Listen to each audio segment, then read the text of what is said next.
The Arsenio Hall Show, Los Angeles, 1989. Backstage, green room, 6:45 p.m. Muhammad Ali sits in a leather chair, his hands trembling slightly. Not from nerves. From the disease that's been stealing his body for the past 5 years. The Parkinson's that no one wants to talk about publicly, that everyone pretends not to notice when the cameras aren't rolling. He's 47 years old, retired from boxing for 8 years. Still the most famous athlete on earth, but now famous for different reasons. Famous for being a symbol, an icon, a reminder of what he used to be. Across the room, Mike Tyson paces. 23 years old, undisputed heavyweight champion, the most feared man in boxing, maybe the most feared man in sports. 37 wins, 33 by knockout, most of them in the first round. Iron Mike, the baddest man on the planet. Tyson has destroyed every opponent put in front of him, knocked him out so violently that people wonder if he's too dangerous, too destructive, too much pure violence wrapped in human skin. Tyson won't sit down, can't sit down. Too much energy, too much nervous electricity. Because tonight, he's not just appearing on a talk show. Tonight, he's sharing a couch with Muhammad Ali, his hero, his idol. The man whose posters covered Tyson's wall when he was a kid in Brownsville, Brooklyn, when he was getting arrested for robbery and assault, when Cuz D'Amato found him and saw something salvageable in all that rage and talent. A production assistant sticks her head in. 5 minutes, gentlemen. Ali nods slowly.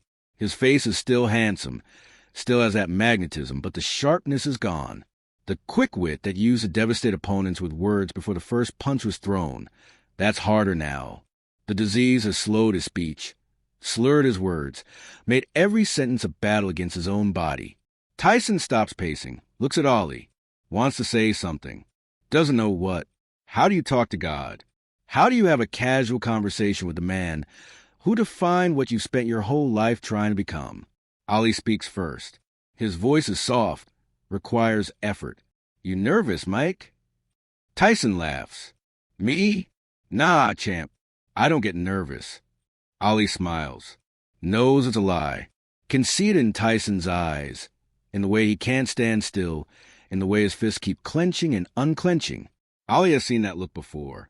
In Sonny Liston, in Joe Frazier, in George Foreman, in every man who ever tried to convince himself he wasn't afraid before stepping into the ring with something bigger than himself.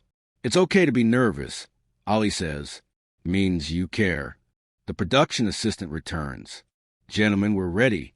They walk onto the set together. The studio audience erupts. Not polite applause. A roar.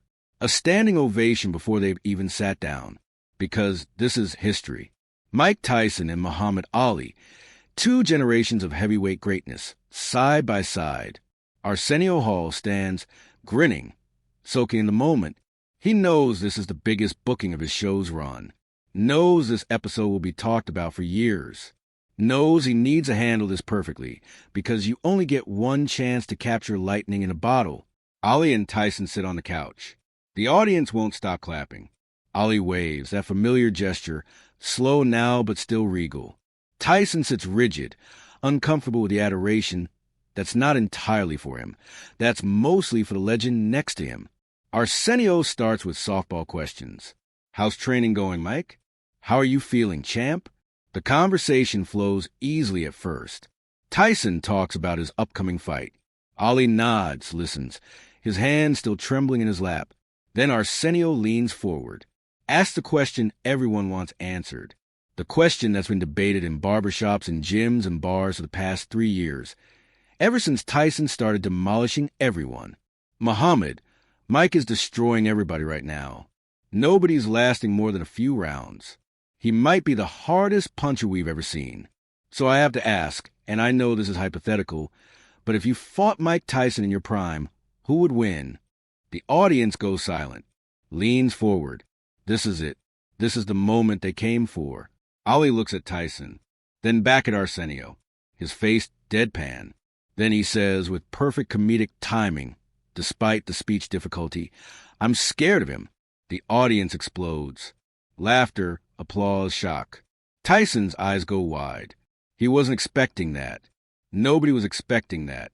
Muhammad Ali, the man who told Sonny Liston he'd float like a butterfly and sting like a bee, the man who predicted the round he'd knock out opponents and then did it, the man who never backed down from anyone or anything, just said he's scared of Mike Tyson.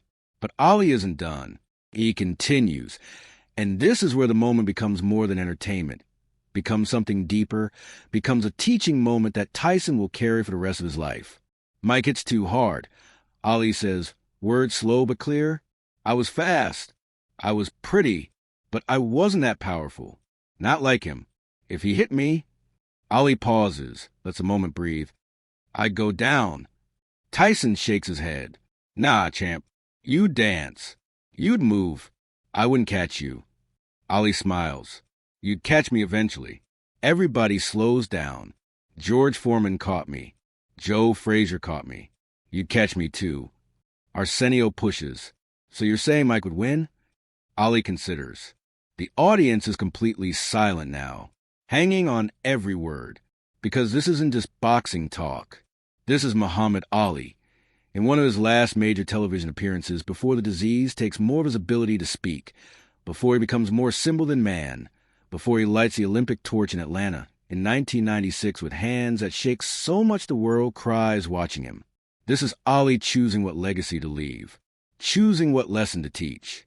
In a fight, Ali says carefully, Mike would probably beat me. He's bigger, stronger, punches harder. I was a dancing master. I moved, I talked, I frustrated people. But Mike, Ali gestures to Tyson. Mike destroys people.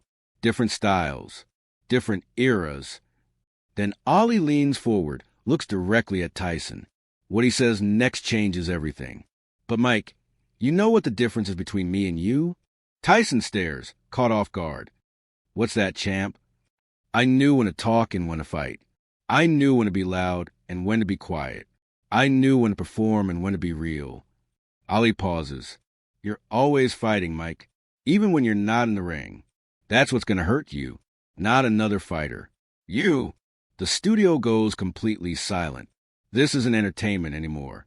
This is a warning. This is a prophecy.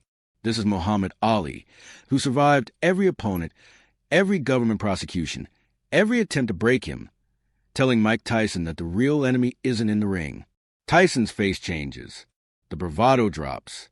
For just a moment, you can see the scared kid from Brownsville, the one who learned to use his fists because words never worked, the one who turned violence into art because violence was the only language he understood.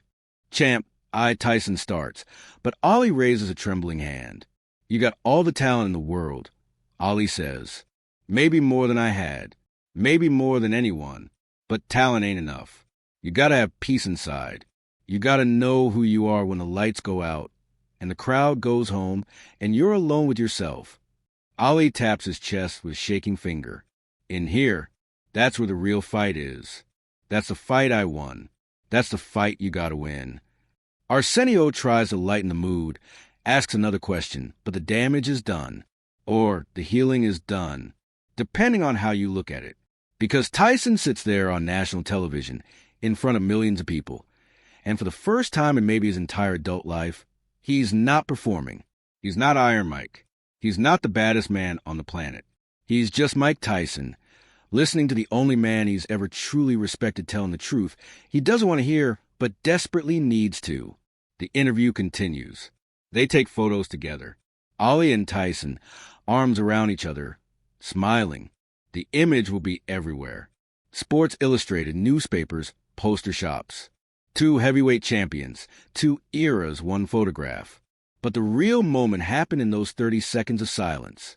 When Ali told Tyson that winning fights doesn't mean winning life, that destroying opponents doesn't mean building yourself, that being feared is different from being respected, that being the baddest man on the planet doesn't mean anything if you're at war with yourself. Years later, Tyson will talk about that night, about how Ali's words haunted him, about how he didn't understand them at the time, couldn't understand them because he was too young, too successful, too wrapped up in his own mythology. 3 years after that Arsenio appearance, in 1992, Tyson will go to prison for rape. His career will implode. His life will fall apart.